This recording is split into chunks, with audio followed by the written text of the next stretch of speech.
I speak with 6 people who knew Finisia Medrano. I did not talk to any of her haters. But none of the people you're about to hear from were blind to her characteristics, and the picture that emerges here can certainly not be described as fawning. Granny had the personality of a cult leader, magnetic and domineering, captivating and manipulative, seductive and egotistical. She would draw you in with flattery one minute, seeming empathy the next, and connivance after that. Regardless, the goal was the same, to get you on her side. What exactly that entailed was not always clear, and was certainly not written in stone, but from Granny's standpoint, it was her against the world. One day in the summer of 2012, when describing what it was like working with the young people who came around to meet her, she said, "It's like sifting through human garbage." I could only take Granny in small doses, a few days here and there. The endless monologue, that went on virtually uninterrupted from the time she got up until the time she went to bed, was a bit much for me, and I recognized it as a typical cult tactic. When your own thoughts are constantly drowned out, you become easier to manipulate. This was one of many things she did where I was never clear how much she knew what she was doing, how much was old habit, and how much of it was just unconscious. She would sometimes dabble with psychedelics, and there were times where she was really off or where, her version of reality was just hers, but she believed that it was like absolutely 100% true, and she would attack people. And so I always warned people, you never know what could happen. And she had been physically abusive sometimes to me and other people that were around. So I was always trying to make sure people knew they were stepping into a potentially volatile relationship. So yeah, it was really a trip traveling with her, and all the places that I saw being with her were really, they were things I didn't even know I was prepared. I guess I don't know how to say this.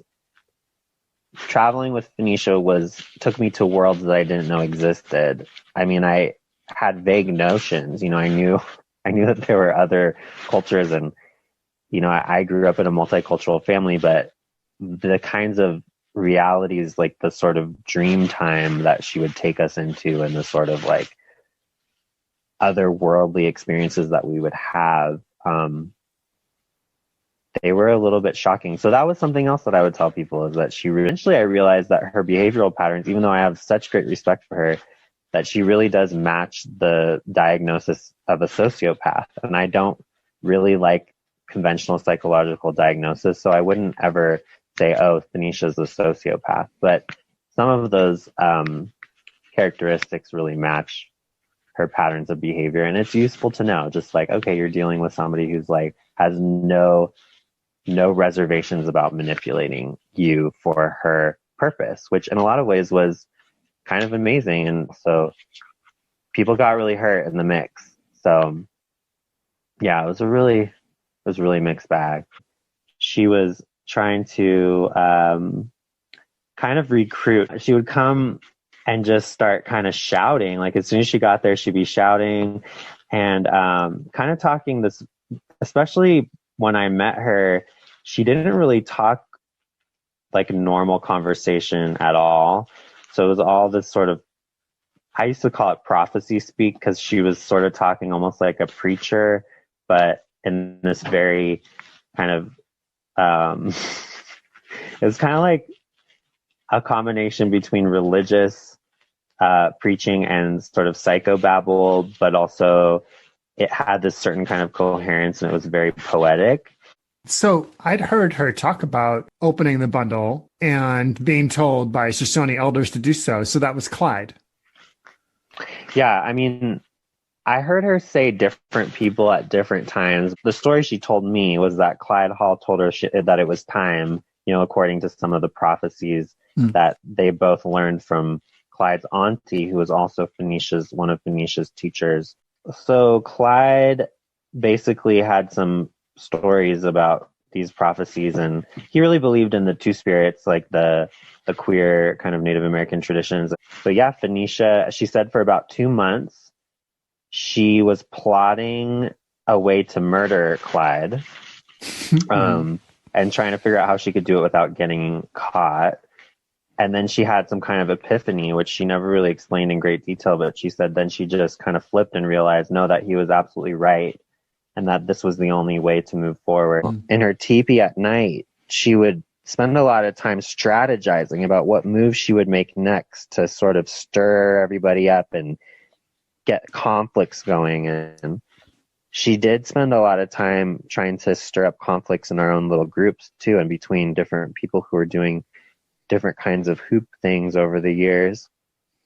And it was always about like sort of this ego thing of who's doing it the best, who's doing it right. And she was always the only one who was doing it right. And then eventually sometimes she would sort of let other people, she would give approval to other people, but only in small ways. And it was always, we were always a failure, and her vision was always a failure.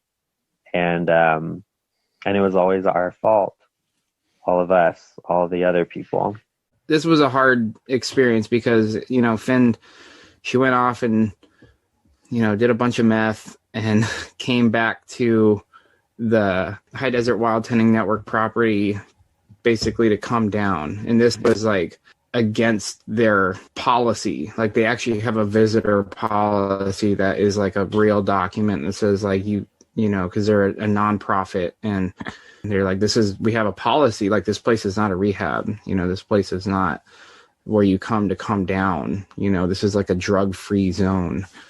And Finn came there to come down, and there was so much tension and friction. Finn was trying to stage a coup and trying to get everybody wrapped up in what she called a hostile takeover of the Sand Crane Center, which from what I had been told by multiple different people was not the first time that she had attempted such a hostile takeover. The humbling thing about this whole experience and why there was so much friction and why it really made me take a step back and not, demonize what Finn was doing was I just saw how vulnerable Finn was. And blow over it did. At some point later, at least a few months later, though maybe it was a year, we met again, and it was okay. We found some kind of even keel. I knew that she was a con artist, and she knew that I knew. And what's more, she knew that I didn't mind, that it wasn't a deal breaker, that I accepted her for who she was. So after that, we got along fine.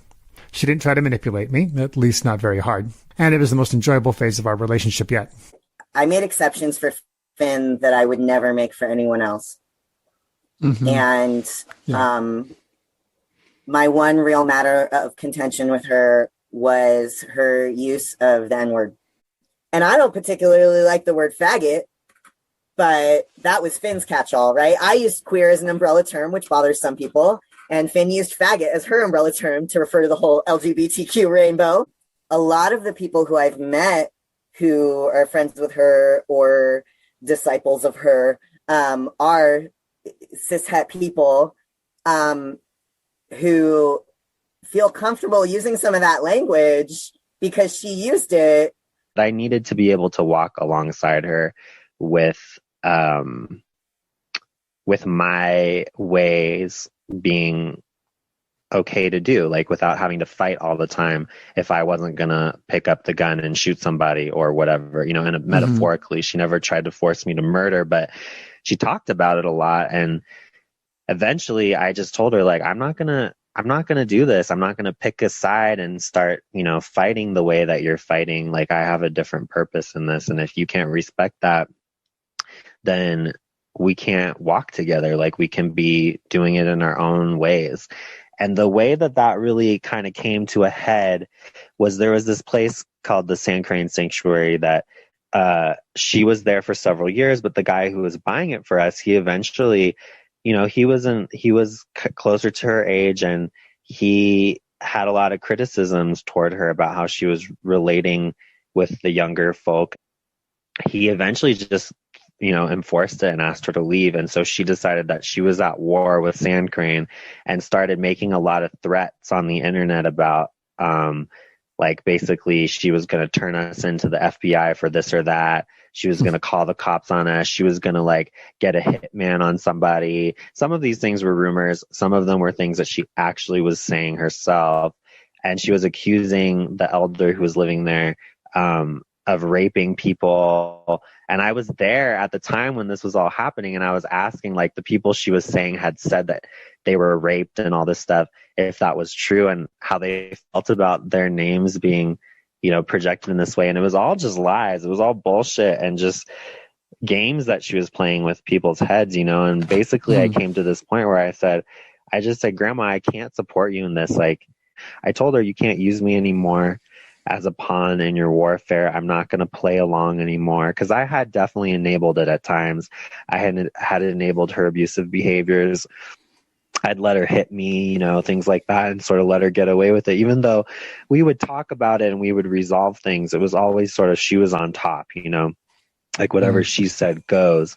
And at that point, I just said, you know what, I'm walking my own way. Like, thank you for everything you taught me. I don't expect anything from you. You do you. Like, I really respect you as you are, but I can't just pretend like this is okay. Like, you can't just attack all these people who have been giving us so much. I mean, they were still, at the time that this was happening, they were still sending her so many supplies, so much money. These elders that she was attacking, I think it was like maybe my fourth or fifth time on a horse that we were leaving, and I was put in charge of a 5-horse pack string going down the steep grade in Eastern Oregon. I ended up getting off of the horse because that felt a little better, and then trying to lead them that way, and it was just pretty terrifying, actually, to be going down that grade. But we made it to the bottom, and I was having trouble being on the old horse, Vitiligo. He's a super sweet guy, but, I know that there was a lot of my chemistry going on there where it's just that I'm making them more skittish because I don't know what I'm doing. I'm afraid. But I remember getting off, and Finn was in a truck, I think my truck, and she pulled alongside, wondering what the problem was, and I said, I'm just really not in charge here, and I want to stop. I don't want to do it. And she was fucking furious. She was like, get back on that horse, bitch, or go home. And I was like, okay, I'll go home. And she was like, get back on the horse, bitch. I was terrified, so I got back on the horse because I didn't really feel like I had a choice at that moment. I think maybe she slapped me once too. I mean, it sounds horrible, right? But they trucked the horses out. Mm-hmm. Yeah. And she got a ride with them, and we were going to follow her. And it was just like still a little too fresh for me. So I just wanted to take a night, So I wanted to just take a night in camp on the way up there. And I remember she was so mad about that.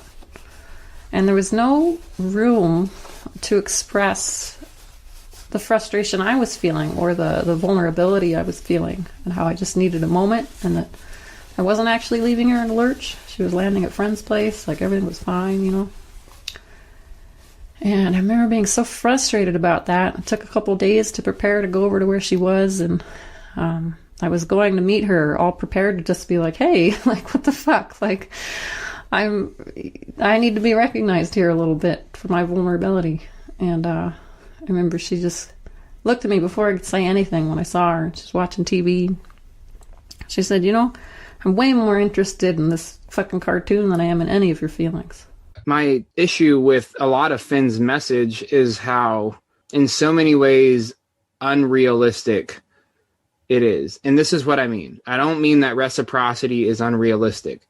I mean that Finn's lever was guilt. And that's how she got to people, was through guilt and conscience, so she used a lot of like virtue signaling and moral high ground and, in my opinion, false moralities to justify her behavior.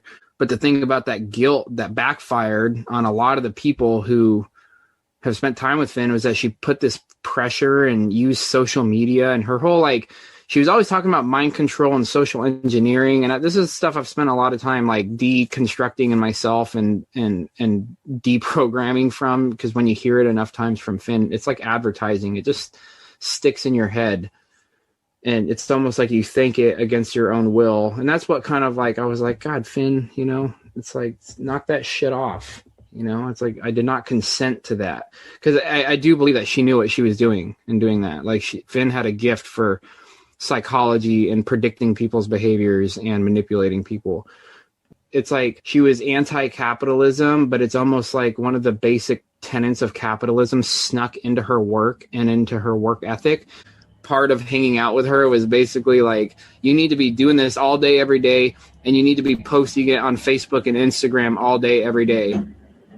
And that whole idea of Finn, that like it puts this pressure on you to basically measure your self-worth as a human by like how many seeds you're planting all the time. It kind of feeds into this guilt complex that she really liked to use to leverage people. And she had a few friends with her that were meth heads. And as far as the rumors go, and as far as people who hung out with her in the last years of her life, supposedly she was doing a lot of meth. And that time she definitely was. I would come visit her in camp and she'd be grinding her teeth and her eyes would be bugging out. And she'd be like, I know I look like a fucking crackhead. And, you know, that's what she said to me. And I was like, It's okay, Grandma. I know what you're into. It's, you know, I still love you. It's fine. And so she was playing real nice. And we had probably 3 or 4 days where she would little by little spend more and more time with us. And we invited her to come eat with us. And we fed her some meals and it was sweet. And then the last day, she rolled up first thing in the morning. She had her camp all packed up into her truck, and she just started ranting at us about all this stuff that I don't really know where she came up with it, but she just really decided she needed to fight with us. And one of my friends who was there, he just started, you know, fighting back defensively, and it turned into such a big blow up for like maybe 45 minutes. Oh no. It was really bad. Right. And it left everybody just really shaken. And I was trying to de-escalate, and it really didn't go anywhere good. And she eventually just left real frustrated. And I walked her out of the camp because she had parked a ways away, and I walked her to her car. And the whole way we were walking, she just listed everything that had gone wrong in her life. And that I was the reason why her life was so fucked. It was my fault specifically.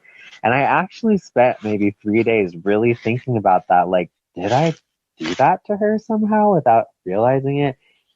And I just couldn't make sense of it. I tried really hard to understand, you know, the stuff that she accused me of was real specific, and none of it was my fault. It was all just stuff that mostly she had done to herself.